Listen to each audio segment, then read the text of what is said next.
Good afternoon.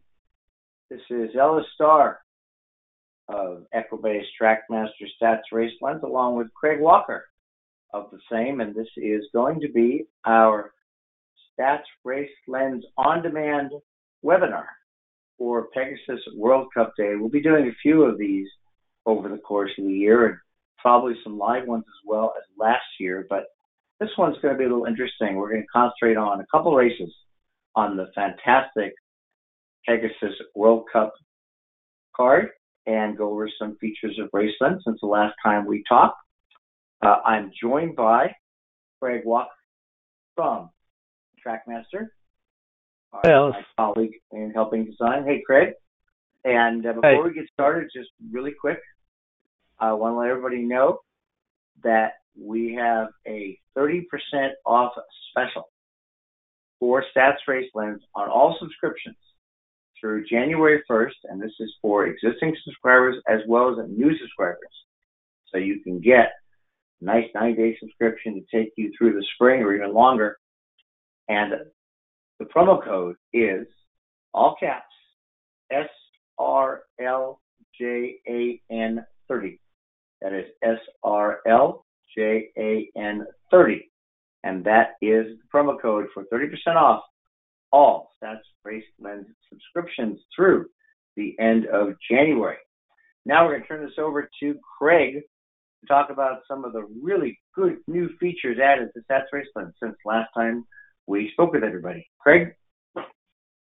Thanks, Ellis. We had two new major enhancements that I want to quickly go over that just got added within the last 2 weeks. And so both are sliders that we added. And just want to say that the first one is the angle slider. And I just want to let people know what it's tied to is the activated angles list that you have in place where the matches show up. So like for me, I have these and one angle match for the first horse in the first race from Gulfstream today, and then 5 angle matches for this horse. So those angle matches are used as input for the angle slider. And so when we go to the True Odds module,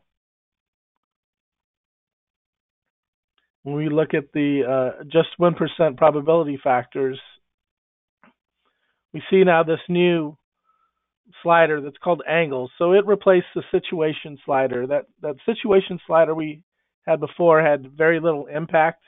It was very minor, the impact that it had on the adjusted true odds. So we wanted something that had a lot of impact, that was user specific.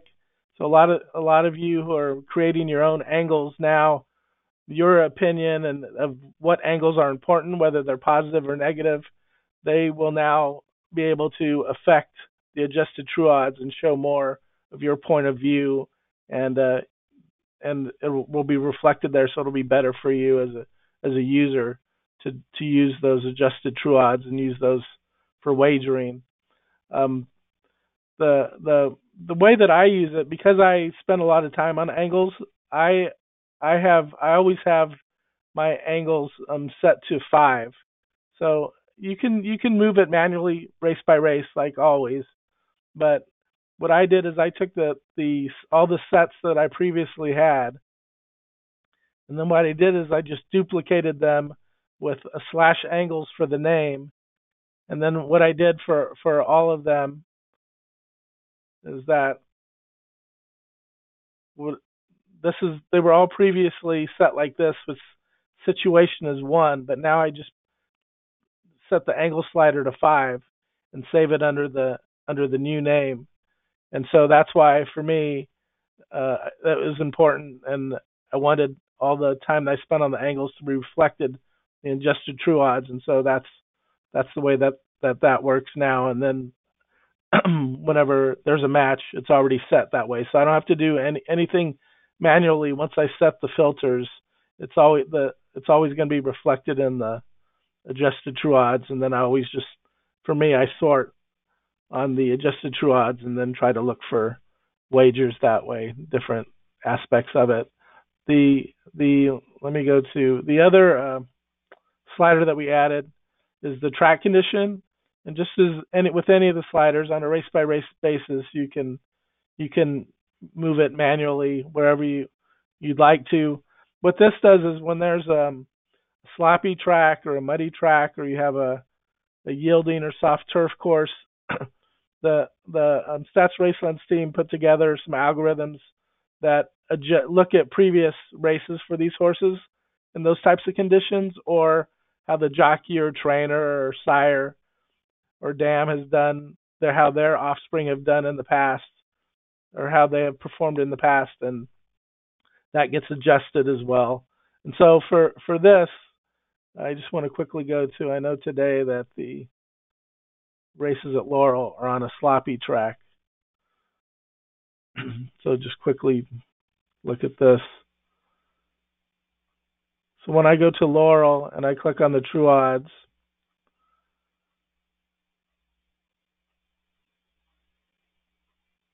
so these adjusted true odds also are reflected for the sloppy track conditions. And I can see that my angle match for off-track dirt angles, since this is a sloppy track, that's why that angle, that filter set was matched. So when I click on edit set, just want to show you real quickly. So for this off-track dirt angles, the reason it's matching is because I have this track condition filter. I have it set for off-track. And so that's why when the track gets off, I don't have to do anything. Raceland just automatically, because the way I have it, I just always want it to be the same, whether it's a dirt off track or it's turf off track. I just have the settings down here all the same for those two different types of track conditions.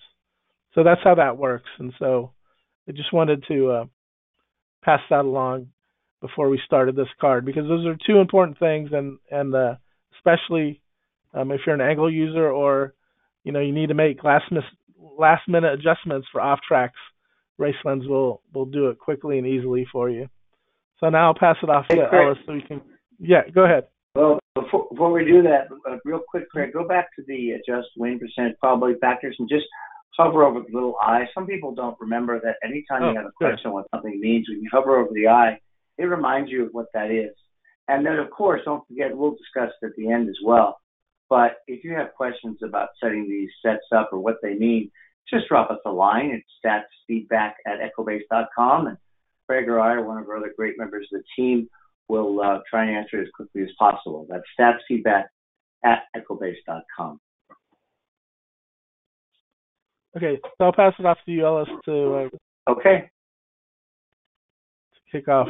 Sounds good. All right. So now everybody can see we're looking at the first of the two Pegasus World Cup races. The first is the Pegasus World Cup Turf. And just a quick overview of these, really to go over, as we always do, how I might handicap with Racelands and these kinds of races, and Craig as well as to give out some selections. So in this race, I'm just kind of skip the contenders and why. You'll notice the little 2 here on number 7, who I'm going to get to, and that is the number of angles matched for bricks and mortar. And these happen to be angles involving Chad Brown. Now, I'm not like Craig. I don't do hundreds of angles. I have about 60 active angles. But some I really like a lot, and Craig does really well with them. That's why those emails are so important when we get questions about the angles. But in this case, you'll see there are 2 angles here, and they're very interesting. And I make the titles of these angles as explicit as possible, so I don't have to remember what they were. And I think they're pretty self-explanatory. One is Brown, full at work, within the last 2 workouts, integrated stakes. And the other is Brown, integrated stakes, the last win in the allowance race. And they both have small sample sizes, but they're very good. We all know how good Chad Brown is. But still, these are 2 more indications. This isn't why I picked the horse, but 2 more indications why. And I'll just show one of them as to how interesting this is. This is, when you click on that, it'll open the angle screen, and it'll go right to the back test for this. And because this involves particular training, we can actually look at the details if we wanted to. But this is very simple.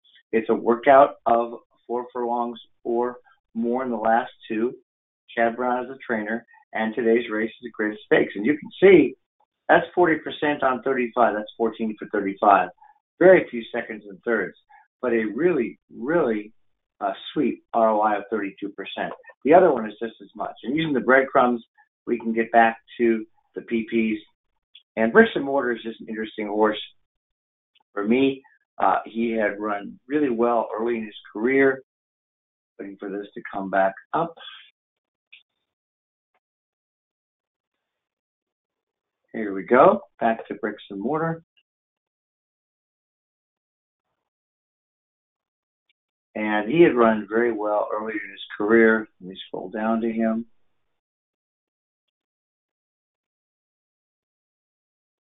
Takes a second to input all the stats and make sure they're up to date. And now we can go down to Bricks and Mortar. Here he is. So you can see basically he had run in February of 2017, his debut. He won mile 16 on the grass, the easy task. He won the Manila at Belmont. He won his first four, including two stakes, the Grade 2 National Museum Racing Hall of Fame, then the Saranac, and he beat Yoshida, and then Yoshida beat him here, second and third. Yoshida beat him, beaten 3/4 of a length, but he had trouble. Don't forget that mark is a trouble indicator, and then you can look at the video of the chart, but tight between and shut off. Off from October 2017 all the way to December, came back like he'd never been away, and that's a big, nice improvement. A 116 Equibase speed figure, and to put that in perspective, that 116, if you want to go look at Yoshida, just to see he's been running, and he's going to be the favorite 5-2, 109, 121, 112. That was Ascot, but the U.S. numbers are 112, 116, and 112. So Bricks and Mortar got a 116, and he's running even better, second off the layoff. So he's my top pick in the race. One other horse I made a win contender here, and that's going to be Catapult, with a great record of 5 for 15 on the grass. Catapult's done nothing wrong. Last seen beaten a half a length to a really tough horse in Expert Eye in the Breeders' Cup Mile with a career best 121. It wasn't a fluke because two before that had a mile and an eighth of the Eddie Reed. So this mile looks good. Not too worried off the layoff because this is a grade 1 with a $7 million purse. It isn't like he's prepping for anything. So those are the two main contenders in the race. One thing I do want to show, I'll real quick talk about the horses I think can run second. And those are Yoshida, of course, and I might turn around and Exactas as well, but he's done very little wrong. Aerolift, who's making his first start, he's not racing on Lasix, which is maybe giving something away to the rest, but except for that one bad race in the mile championship, big figures, lots of money, $3 million earned, 9 to 13, first or second. And the 5, who's next shares, who ridiculously is 15-1 in my opinion, considering he's a multiple grade 1 winner. He won the Shadwell as the upset, but then he won the San Gabriel last time out. And those figures of 120, 119 are legit. So I don't have a problem. Gaffalione rode him in the Shadwell and he's riding him today. So those are the three I'd use in second. One thing I do want to check, and I always like to look at things like this, there's a unique distance of 1 mile and 3/16, and you have the ability very quickly using Stats Racelands to modify. Now the default on this was turf route stakes, but I didn't want to do that. I wanted to specifically see for routes. I'm going to set it to a minimum max distance. My own distance. I'm going to only do 9.5 and 10 furlongs because I believe that 8 furlongs is not indicative of a horse's ability to run 9, 8.5, and 9 furlongs. Even 9 furlongs is a little different. 9.5 and 10 is a little different class of race for me in terms of the kind of race. I'm going to go all starters, just 9.5 furlongs, just fat sires.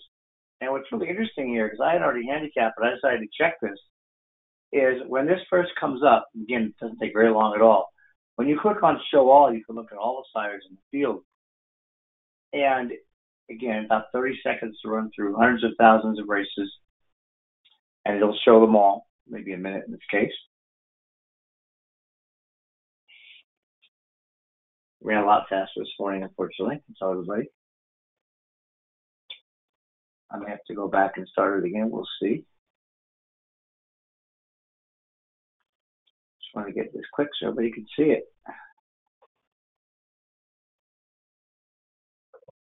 You can pick any sire, just go to modify, do it again. You can also set this as a default if you wanted to. So we're going to go distance again. It's going to be 9.5 to 10. And I'm going to take it off the stake because I want to see everything. And I'm going to apply it. I'm going to get the results for Galileo,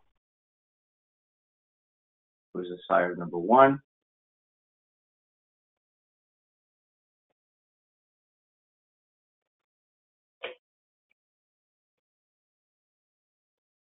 Well, I'll just tell everybody this is not working as quickly as I'd like right now. It was working quickly this morning. Could be some processing going on. That the 9 catapult and the 7 bricks and mortar. See if I can do that again. Apologies.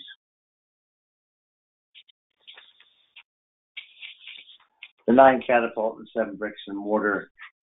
When you sorted on wins, they were the 2 sires.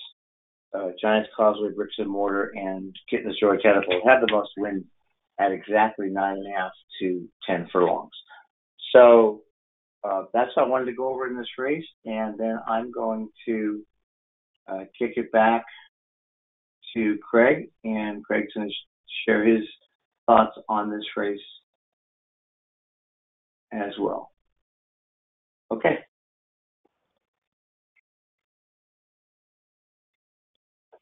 Yes, so I'm not going to go over the PPs or anything like that.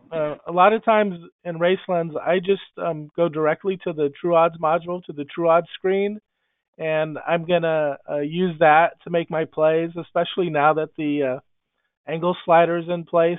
A lot of times, the adjusted True Odds, based on the different filter sets I have in place, will reflect the way my opinion would be if I actually went through and handicapped the full card. So a lot of times, to save time, I just go directly to the True Odds screen and bet from there. And so in this instance, you can see the pace commentary under the race projection says that the pace projected to be a slow one, and the advantage goes to horses that will be close to early pace. So I have filter sets set up. So when I go to adjusted 1%, this one is called slow pace turf route, and then I have the angles, which is so that the angles is placed at 5. So the reason that I do this is that for slow pace races, I believe the jockey slider and the pace slider are important, and I set those high at 5. And just when I've been using Racelands, that's what I've noticed before. So that's why I have those set that way. So this automatically matches for me. I can go look at the set real quickly.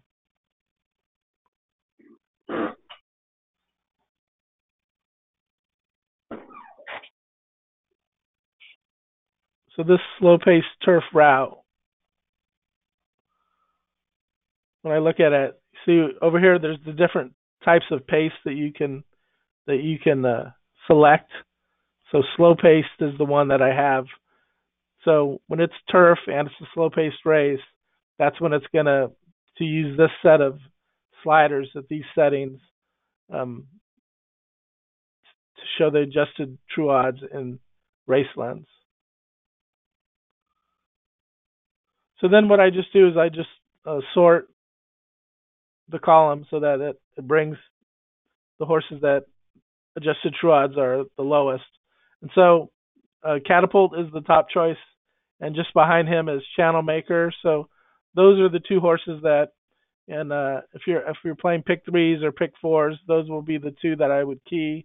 Because Channel Maker is a bigger overlay, 12 to 1 morning line versus 3 to 1. If his odds stay near the 12 to 1, I would use him on more tickets, and that's why I would play that. I'm going to box both of them in the exactas, and then the other thing that I would do are the horses that here you can see the other highlighted horses. For me, the horses that are always going to be key are going to be the ones that on adjusted True Odds are 6 to 1 odds or lower. Those are the ones that I would possibly make win bets on if I was a win better trying to look for overlays. when you have these other types of overlays at higher odds, those are just horses that I throw in to exactas and trifectas. Sometimes, like in this case, I would play like one of my, if I'm playing, let's say I'm playing 3 to 10 pick three or pick four tickets. The the three would be my main horse. The nine would be on lots of tickets, and then I would have one of those tickets. I would spread more in that race, and have maybe a single or two horses in a different race. And so I would throw in number 8 Delta Prince and number 6 Fahan Murrah, just because their odds are so big on the morning line compared to their adjusted true odds. The other horse that's perfectly equal is Next Shares at 15 to 1. Because I bet him on Breeders' Cup Day, I'm partial to him, so I'm definitely going to play trifectas with 3 and 9 keyed in the win and play spots mainly, and those other three horses and the other spots as well.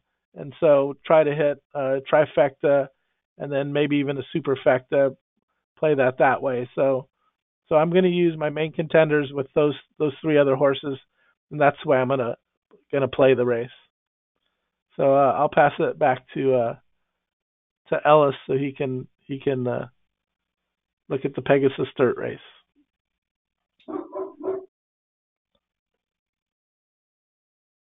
All right, thanks, Craig. And now we'll go on to the big one, the Pegasus World Cup Invitational. You can see the post is 5:36. Just really, really good race. And I'll just go through my thoughts on this quick. Was first I handicapped by elimination for various reasons, looking at Equibase speed figures, looking at class. Of course, Grade 1 horses win Grade 1 races, Grade 1 winners win Grade 1 races. So I started by looking at a few horses I tossed out, at least as win contenders. Something Awesome, nice horse, but he ran second in this allowance race last time out, and he won the Charlestown Classic, which is always an anomalous race because, of course, it's like a 3-turn race. Other than that, he's running up to the par here, 113. You're going to see 120s in a minute. The Mexican Wonder, Kukulkan, I mean, he's a nice horse, 14 for 14, but he beat nobody in the Caribbean Classic with a 105 and 115, 117. I don't think he has the class of these. Even though world-class jockey Torres is riding, Ortiz is getting off. And the 11 Imperative, God bless Ron Palucci for running so many good horses, but this guy's just sour. He won the Charlestown Classic in 2017, 6 bad races in a row. Then I started looking at pace and post, and first thing I noticed is a pattern recognition of his last 3 wins, wire to wire. He's second here at a mile. He's never been 2 turns. The Belmont Mile 16th, the Act, those are all 1-turn races. So you got a horse with early speed, and I wouldn't even call it tactical speed. An early speed needs a lead style in the 12 hole, which would be fine if he would be by himself, but he's not, because True Timber is a horse that runs really close to the early pace.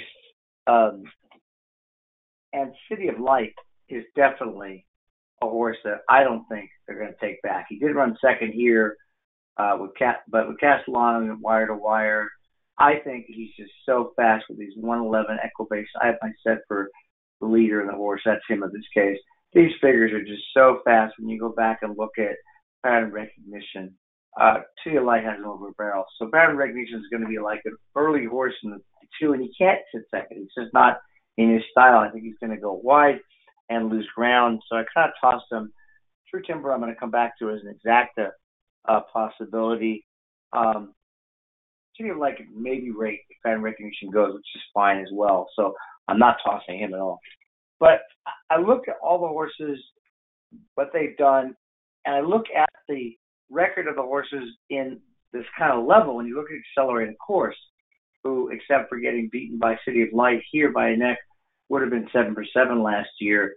Very consistent, never lost an edge all year. He's run a mile well. He started his career earlier, running 7 furlongs a mile. Not a 1-turn mile necessarily, but I don't think it's a problem running this mile in an 8. So certainly based on the Awesome again, that 115. He's a contender. So just get an idea of what kind of Equibase speed figure is going to take to win this. Of course, we also have the class rating, which is the pars, 122. That's about right, considering what Accelerate's done. And, of course, City of Light, the same day Accelerate was winning the Breeders' Cup Classic. City of Light was winning the Breeders' Cup Dirt Mile with a 126 career best. Of course, City of Light is 5, Accelerate 6, so you get a little more maturity to show. Very consistent numbers. The only other horse in the race, and if you want to go talk about others, Bravazzo's got a 115, but in the Clark last November, as opposed to real Grade 1 races. Leofric's a nice horse, but City of Light handed it to him. Here, he'd be good for exotics. Same for Seeking the Soul, was third in the Clark when he was last seen last time out, and Bravazzo beat him 2 3/4. So I started looking at the other horses, and I'm just going to go right to the horse that this is our Equibase race of the week, by the way, as well. Tom's D'Etat, and just an interesting horse. You know, in 2016, he was a 3-year-old, and he got a late start. He started day after Derby or Derby day, ran 11th, and then boom, boom, boom, boom, boom, 4th, and then boom, boom, boom, all the way through November. 117 and 112, 117 to close out his 3-year-old campaign, 4-year-old campaign in 2017. Something went amiss, of course. He's off all this time, July to November, comes back almost like he'd never been away, wins by 7. And then they fairly decided to start thinking about this race, so they put him at a little tenacious, a mile 70, win easily. Didn't beat much, but those are some significant numbers, the 109 and the 112 Equibase speed figures, and the 117. And this was years ago. He could jump past that 117, and that doesn't mean he will win, but that makes him as fast as City of Light and as fast as, except for that race, and as fast as Accelerate when they run their best. And when you look at the odds, of course, Accelerate 9-5, no way. You know he's going to be 6-5, probably. City of Light, right around 5-2, 2-1, 9-5. And Tom's D'Etat opens at 20-1. So, again, if you read my analysis, our free analysis on the Equibase website for Race of the Week or America's Best Racing, you'll see Tom D'Etat is my top horse. My 3 contenders for pick 3s are going to be Tom D'Etat, City of Light, and Accelerate. And then I'm going to use those 3 on top and exactas over Bravazzo, who I mentioned earlier, over Seeking the Soul, over Gunnavera, who is a one-pace horse, but, man, he just does never give up. All these great races, 11, 4, 19, first or second, these 2 big seconds here. He just closes as other horses are getting tired. He should be there. True Timber, who ran a bang-up second at pattern recognition, is not going to get an easy lead this time. Timber might run back to his race here at 7 furlongs. He hasn't run mile and 8 well yet, but he's bred for it because he's mine shaft out of it's his now mare. And that's what I'm doing. 3, 5, 6 over 1, 3, 4, 5, 6, 7, 8. Off to you, Craig. Let me give you the screen, and you can talk about your angles in the Pegasus World Cup Invitational Race 12 screen on Saturday the 26th. Yeah, so I'm just basically going to use the True Odds module again in this race.